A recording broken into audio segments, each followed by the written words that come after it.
Welcome to What's Going On, the weekly podcast and videocast of First United Methodist Church in Yankton, South Dakota. Hi, and welcome to this week's episode of What's Going On. I'm Pastor Katie here at First United Methodist in Yankton, South Dakota, and I'm so glad you could join me for this episode. This episode is going to primarily be dedicated to kind of recapping General Conference, but before I dive into that, I have a lot of thank yous because we had a huge week in the life of the church this last week, and a lot of big things happened for us locally. And for me, that sort of takes precedence over anything that is happening kind of outside of what we are doing. So the first thank you I have is to everyone who helped with the rummage sale. If you helped by donating, if you helped by sorting, if you helped by pricing, if you helped by working or loading or hauling or cleaning up afterward, any way that you helped, thank you, thank you, thank you. Special thank you to Tom and Jane Gilmore for really taking the helm on this year's rummage sale. This was our primary fundraiser for the roof, but if you were in church on Sunday, you would have learned that we actually made our roof goal prior to the start of the rummage sale, which just tells me how incredibly generous this church is. And so we are actually above and beyond the 100,000 that we had shot for as our goal to fund the roof. The roof cost actually was around 130,000, but the leadership team used about 30,000 from one of our memorial funds that someone had given upon their death. And so our plan wasn't to try to reimburse that fund. The rest of it was coming, we were paying it from funds in our foundation. And so our fundraising was to replace the funds that we took out of the foundation so that we weren't depleting all of our reserves in order to pay for the roof. And so with the rummage sale, we took in over $11,000. Unbelievable. I still am overwhelmed, and I think I'm still recovering from the rummage sale a little bit. It was a feat, to be sure. I heard on from multiple people that we had the largest rummage sale, the most wide range of things, really great prices just all across the board. And so thank you, because again, I had no idea what you all were capable of when it comes to rummage sales. Now I've experienced it, and let's just say I am blown away. So not only were we able to raise money for the roof, we also were able to be a blessing. Not only a blessing to those who came and found treasures. That's what I like to say when they were there. Oh, you found some treasures. Not only the people who came and found them during the rummage sale, but also for those of you who donated. I know for a fact that it has been a blessing in my house to get rid of things that we didn't need, and know that they would find a better home. But also that post rummage sale, that things that were left, we've been able to take to places that are going to be able to use them. I know as of the day I'm recording this, people from White Swan came to load up some trailers and things and take some items out there as well. So again, just on so many levels, this rummage sale has been a blessing. The other piece of it that someone was sharing with me was it was also a blessing for the people who were working and the connections and the camaraderie that came out of it. This rummage sale felt very similar to like our soup kitchen in that we were able to have fun and serve together and work together. And yeah, there's just nothing like it. And so definitely was coming off this weekend with a high for that. And then to partner with that confirmation. And so special thanks to our confirmands and their families and the mentors and Diane Kish, who helps with the confirmation program. We had 3 students, 2 confirmed, 1 baptized on Sunday. And these are some of the brightest students I have ever met, and such a special class. And I was so grateful to get to spend the last 2 years with them as they have asked good questions, have dug deeper in their faith, and come to know Christ as not just someone they should know, but someone they really know and love. And so this Sunday was especially meaningful to celebrate confirmation and baptism with them. And I want to thank again the church for your support and your encouragement and your love for our students, because it makes a world of difference. I also just want to throw out there, this Sunday was also my Sunday to be out at the Human Services Center, and it is such a blessing to be there. We had about 20 people in worship out there, and people who told me that when they know that I'm coming, that they make sure they're there. And I think part of it is because I usually bring my husband's bread, but we had such a large turnout at church, I wasn't able to. I think they were slightly disappointed, but it's such a meaningful extension of our ministry to get to worship out there as well, and to speak God's love into people who I think are at a point in their life where they really need to hear it, and hopefully they can hear it. And so I just want to say all of those things first, because I'm just so overwhelmed by the ministries of this church. This Wednesday is our final Wednesday of 605 for the season, and youth group as well. And so we're kind of wrapping that up, and there's some bittersweetness to that as well. But I know that as we transition into summer, there'll be other good blessings as well. And so with that, I'm going to, and this coming Sunday is our graduation recognition for our graduating seniors, and also Mother's Day. So we have good things coming this week too. Again, there's always lots happening in the church, and it's such fun when it's that way. And so with all that, I'm going to now turn my attention to the General Conference of the United Methodist Church that met in Charlotte, North Carolina for the last 2 weeks, and the work that came out of that. So if you are sort of unfamiliar with how the United Methodist Church is structured, we have kind of at the local level, we have the local church, which for us is First United Methodist here in Yankton. And that's presided over by the pastor, which is me. The pastor is actually not a member of the local church. I am a member of kind of the next level up, the annual conference. Our annual conference covers both North and South Dakota. It's a little bit confusing because the community of churches is called the annual conference, but also the meeting that we do every year is called annual conference, which I have next month in Bismarck, North Dakota. The annual conference is presided over by a bishop. Our bishop is Lynette Planbeck. Lynette Planbeck also is the bishop of the Minnesota Conference. She has 2 conferences, like many pastors have 2 churches. I'm not one of those. Praise the Lord. So we have the local church, we have annual conference. In between there, we have 4 districts in our conference. We are part of the Southeast District, and overseeing the districts are the district superintendents. Currently, ours is Rebecca Treves. Starting this summer, that'll be changing, and we will have Reverend Brandon Vetter as our district superintendent.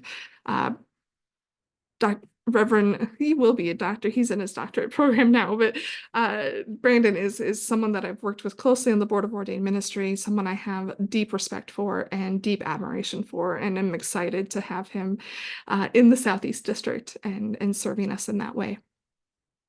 Next level up after annual conference are jurisdictional conferences, and that is a grouping of annual conferences. So we're part of the North Central jurisdiction, and that includes obviously Minnesota, it includes Iowa, it includes Wisconsin, Michigan, Illinois, Indiana, Ohio, I believe.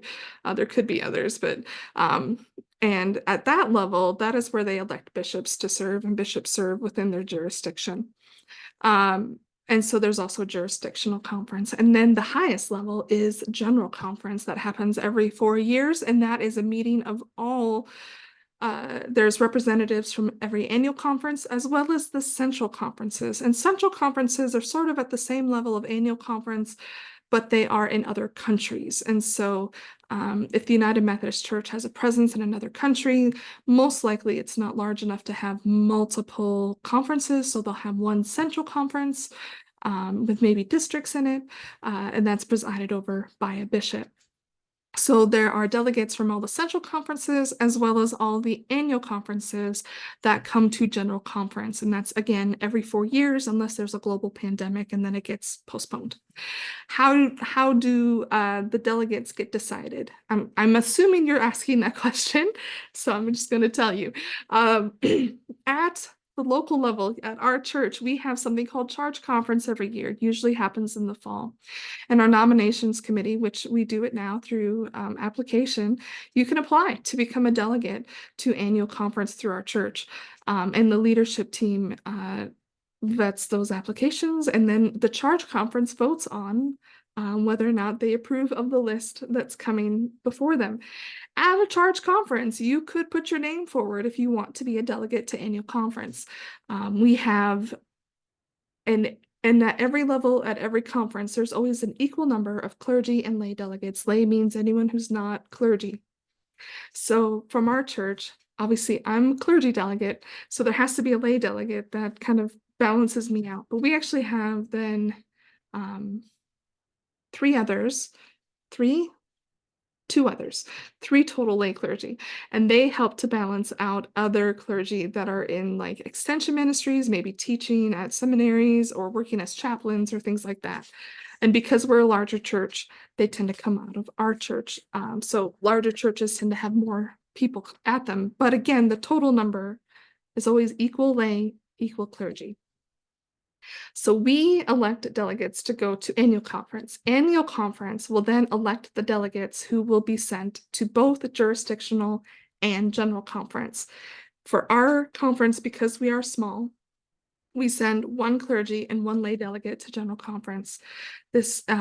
Our slate was elected for the 2020 general conference, and they remained the same people for this one. And that was for clergy, it was Rebecca Trebs, our current DS. And the alternate was Sarah Nelson from Sioux Falls First. For lay, it was Kara Hegel, and the alternate was Beata Ferris out of Pierre. I do not remember where Kara lives right now. And so those four went to general conference. Only two of them, only one clergy and one lay were seated to vote at any given time. But if for something happened to our delegation, the alternates were there and ready to go. All right, so General Conference is the only body of the United Methodist Church that can make changes to our book of discipline that affects everybody.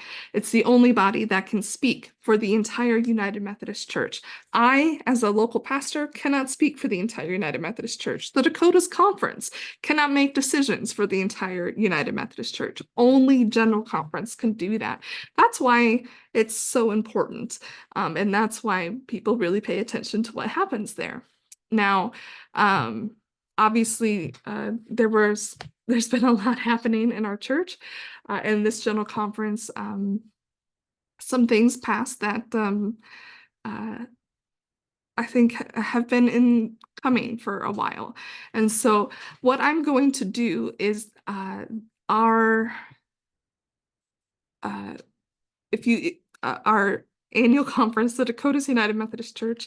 If you go to our website, dakotasumc.org, you're going to find really reliable information about what happened at General Conference, the legislation that passed, and also like reflections from our delegation, from our bishop, and so on, people who were there.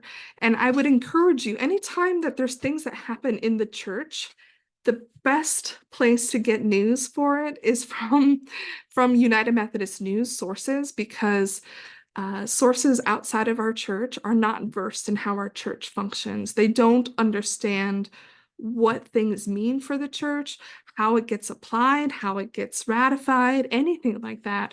And so it's always useful to be able to make sure that you're checking whatever news source that you're hearing things about the church against what the church is reporting, because again, outside outside news sources are not familiar with our polity. I am a United Methodist and have been for years, and even I get confused by our polity. So I just want to put that disclaimer out there that the local news stations or newspapers are going to do the best that they can, but they're reporting on something that they really just don't necessarily have familiarity with or an understanding of. And so always keep that in mind. Where are you getting your resources from? So again, I'm pulling this from our Dakota's United Methodist website, and basically it's a General Conference legislative recap. Actually, what I'm going to do is I'm going to share my screen so that you can see what I am seeing. So give me a second here, and I will pull that up. Share. Let me take off some of my other things here. All right, so General Conference legislative recap. So again, I kind of talked about it already. General Conference, top lawmaking assembly of the United Methodist Church, the only entity that speaks for the denomination, happens every 4 years.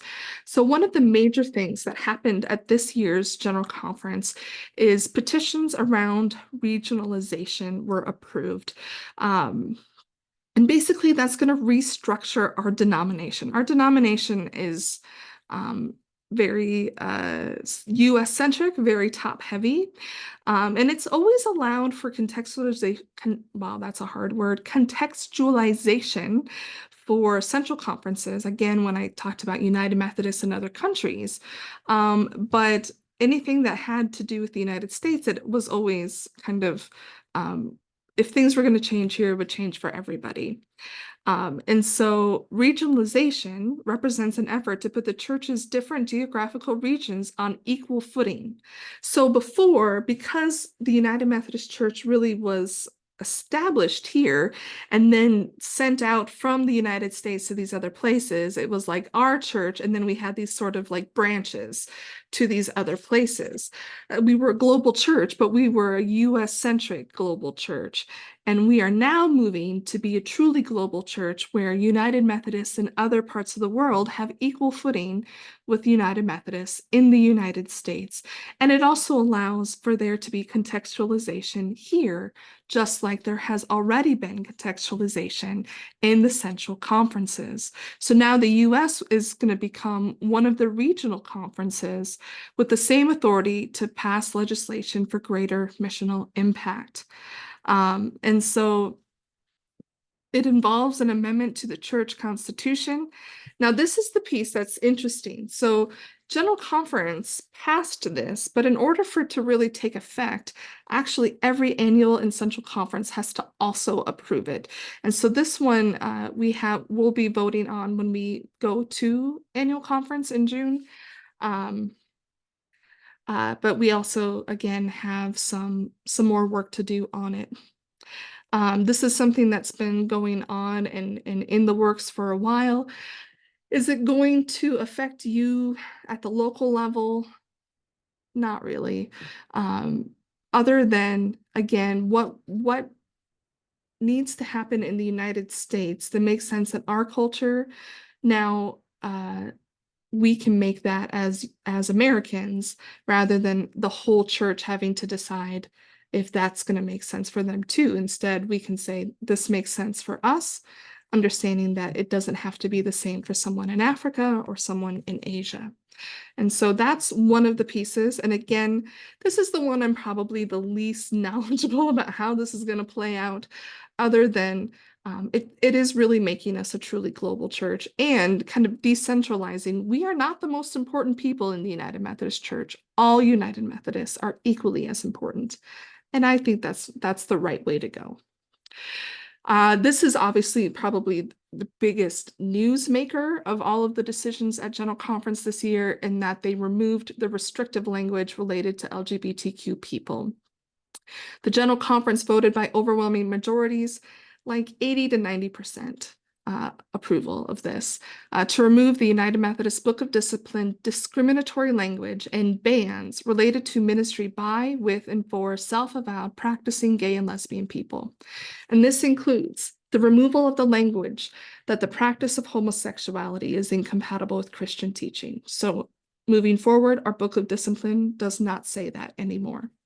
Removal of the ban on the ordination and appointment of self-avowed practicing homosexual clergy.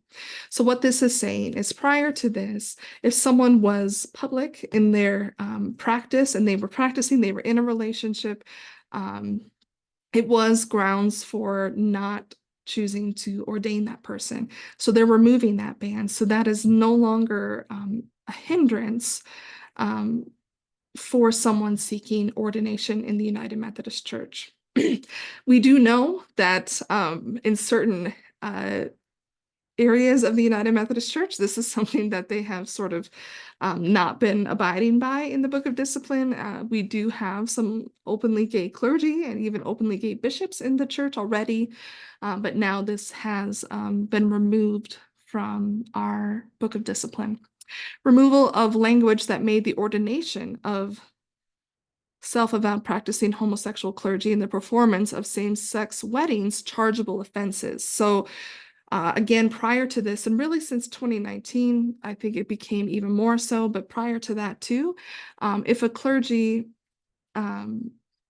officiated at a same-sex wedding, or as someone who's on the board of ordained ministry, if we knowingly ordained someone who was practicing homosexual, someone else in the church could have brought us up on charges, and we would have gone before. There's a court system within our church, that had happened since 2019. There actually was it was supposed to be even more strict. It actually kind of went the other way, where a lot of bishops were refusing to pursue those chargeable offenses because things were so contentious at that point. But now it has taken that off as one of the things that someone can be brought up on charges for. There are still many other things that a clergy or even a layperson could be brought up for charges in the United Methodist Church, but officiating at a same-sex wedding or supporting the ordination of someone who is openly gay is not one of them. Removal of mandatory minimum penalties for clergy holding same-sex weddings. Again, I think that one really came out of 2019. Same idea that any clergy who was ordaining or who was officiating those weddings could be punished for doing so. Removal of a prohibition against United Methodist funds to support groups, activities, and causes that promote the acceptance of homosexuality. So again, prior to this General Conference, there was no United Methodist money that was going to support anything that promoted homosexuality in any way, shape, or form. You might have heard of Reconciling Ministries Network. That was not something that was funded through any United Methodist money apart from like personal donations and things. So that ban has been lifted. Removal of the requirement that the General Council on Finance and Administration, which is the denomination's finance agency, enforce the funding ban. Instead, the provision says the agency should ensure that church funds do not go to anything that rejects LGBTQ persons or limits the response to the HIV epidemic. So it's actually gone the other way now. So now church funds cannot go toward anything that rejects LGBTQ people. Again, it's not forcing people to support it, but it's also saying we're not going to allow people to continue to do harm to LGBTQ persons. It says, allowance for all clergy in good standing to be appointed across annual conference lines when their bishop can't locate an appointment in their conference. Important. So again, I'm just reading this. Nothing passed by General Conference would compel churches to receive a gay pastor. Let me say that again, because this is something that I do think people are worried about. Nothing passed by General Conference would compel churches to receive a gay pastor. There is nothing that if the church is not ready for something like that or would not be receptive to an openly gay pastor, the cabinet will not send a gay pastor to a church like that. For the church's sake, for that pastor's sake, that is not what's going to happen. That is already the way it is. The cabinet always wants to choose a pastor and for a church that they believe is going to be the best fit and what that church needs at that time. And so hear that. You're not going to be sent a pastor. Well, hopefully you're not going to be sent another pastor anytime soon because I'm still here. But you're not going to be sent a pastor that the church is not ready for. That's not going to be responsive to. That's not going to be welcoming. And so I need you to hear that. I need you to hear that. The legislation approved also explicitly protects the right of clergy and churches not to officiate or host same-sex weddings. So the way it is currently, the way it is has always been, as long as I've been ordained, is that the pastor reserves the right of who they choose to marry or not. And any pastor for any couple can choose on matters of conscience not to marry that couple.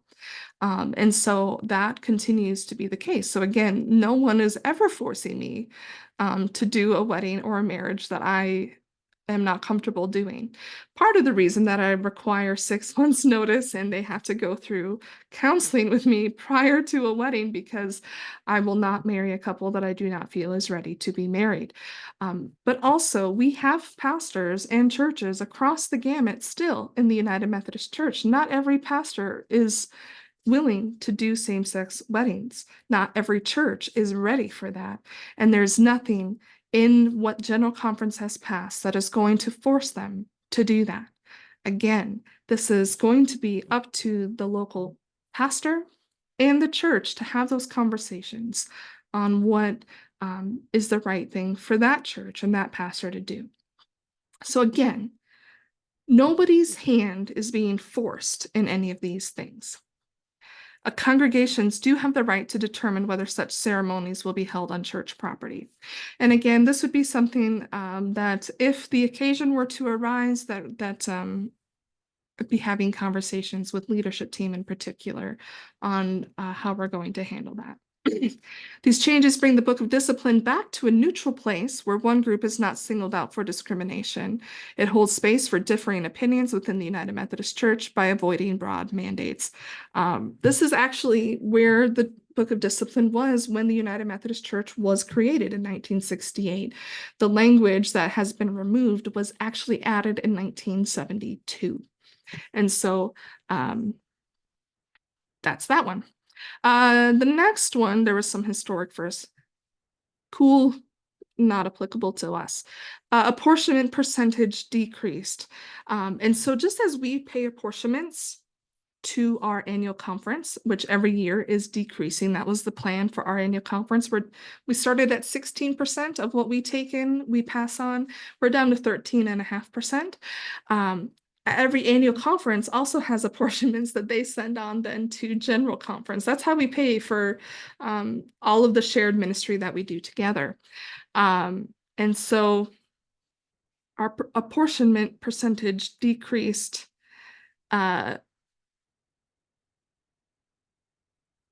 Conference will shift from their current base rate of 3.29% to a base rate of 2.6 for 25 and 26. Then if the apportionment collection rate is 90% or higher, meaning of the annual conferences, 90%, they give at least 90% or 90% of them give the total amount, the base rate will then increase to 2.9% for the following 2 years.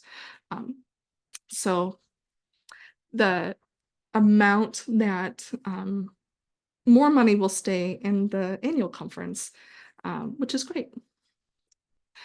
The budget approved. The budget is $373.4 million.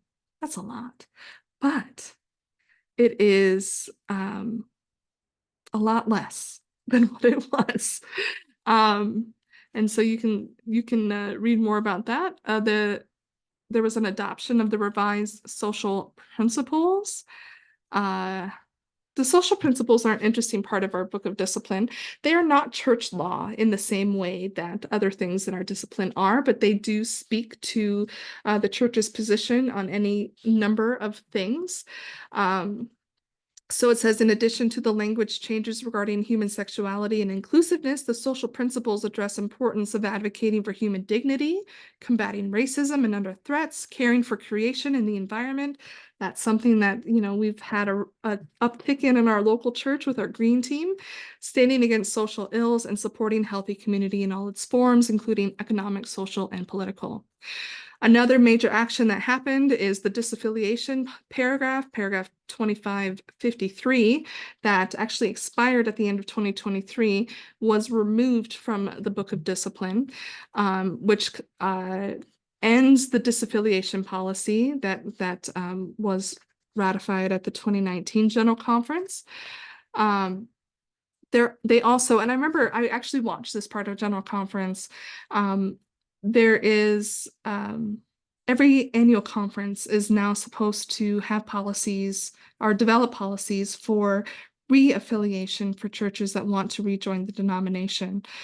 There have already been churches who have asked what it will take to rejoin, having disaffiliated, maybe under being told things that weren't true, not being given enough information, not really having time to think through what those decisions meant, and how it would affect the church. I've heard stories of churches who disaffiliated and then called the district superintendent saying, "When are we getting our next pastor?" And the district superintendent had to say, "Listen, you're not United Methodist anymore. That's not our job anymore. You broke away from the United Methodist Church." And that happened even in our own conference. And so we do have a sense that there were churches that were led to disaffiliate without really fully, truly understanding what that would mean for them. And so what General Conference has said is that every annual conference needs to develop their own policies on what that will look like, but that they be grace-filled. And I would agree with that, especially for the churches that, again, maybe the process was rushed. Maybe they weren't given all the information, or maybe they felt duped. So there's also, I'm not going to go through all of these. One more that I do want to go, but by all means you can. One that's on here. I'm going to kind of pull it up here. Approving allowing deacons to preside at the sacraments, Holy Communion, and baptism in their appointments. This is a massive shift. Again, one that you sitting in the pew probably will not experience necessarily, but there are two tracks of ordination in the United Methodist Church, elders and deacons. I am an ordained elder, and as such have had sacramental authority as part of my ordination. But deacons typically have not. There have been exceptions where the bishop has given specific approval to a deacon to serve communion in their context. Oftentimes this will be maybe someone who's serving as a chaplain to offer communion in that line of work. And there's been some others, deacons who serve local churches, which is again unusual but not unheard of. But now all deacons will have the ability to preside at the sacraments in their appointments. So deacons have appointments, and it works a little bit differently than elders. Elders are told by the bishop where to go. Deacons find their own appointments. Sometimes it's in a church, maybe on staff. Sometimes it's not. Like I said, some maybe work as chaplains. We have a deacon in our conference who is a high school English teacher, but their other appointment is to a church. And in their work with that, they are now able to offer communion and baptism, which is pretty cool. Again, some of this stuff has to do with the global church and things that are happening elsewhere. As always, if you have questions, if you have thoughts or concerns, or you want clarity, please come talk to me. I promise you, my first thing is to love you and to hear you and to help to clarify anything that I can. But I think the main question for people is, how is this going to change our church and our experience of the church? And the reality is, Who we are now is who we are. This is a church, and we did that visioning work this last winter, and we are a church of hope, healing, and belonging. And now we can really say that that's true. That all are welcome here. We say we are a church of hope, healing, and belonging that loves and serves all through Christ our Lord.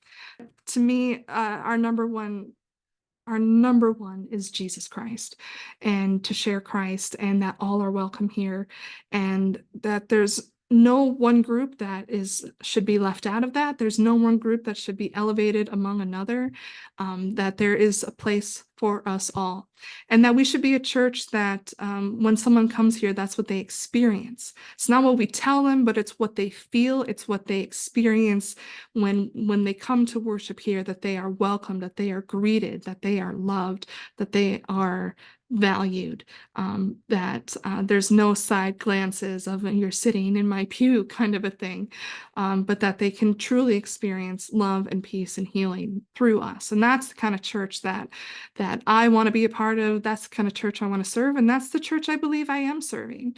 And so what does the General Conference decisions, how does that affect who we are? We are going to continue doing what we're doing, and being the hands and feet of Jesus and extending the kingdom of God in our community. But for some in our community, what these decisions will tell them is that they could find a home here, that this won't be a church that's going to cause them more harm.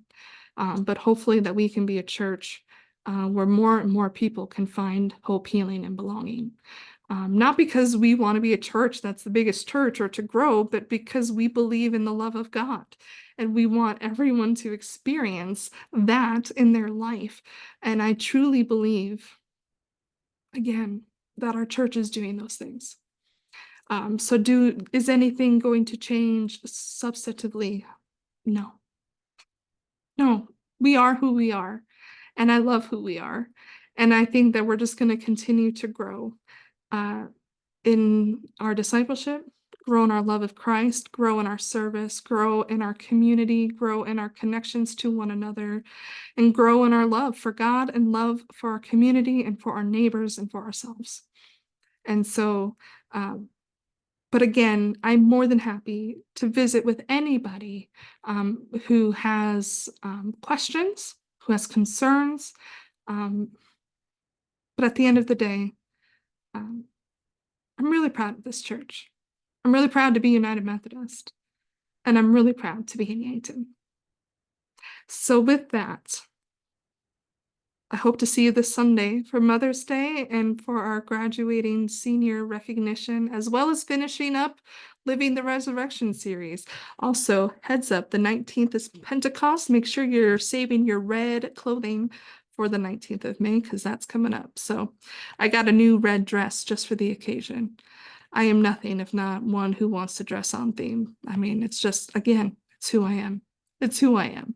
So with that, I hope to see you in worship very soon, and God bless. Thank you for listening to this episode of What's Going On. We'd love to have you join us for worship here at the church on Sundays at 10 a.m. You can also find us online via our website at firstumcyankton.org or search for us on YouTube.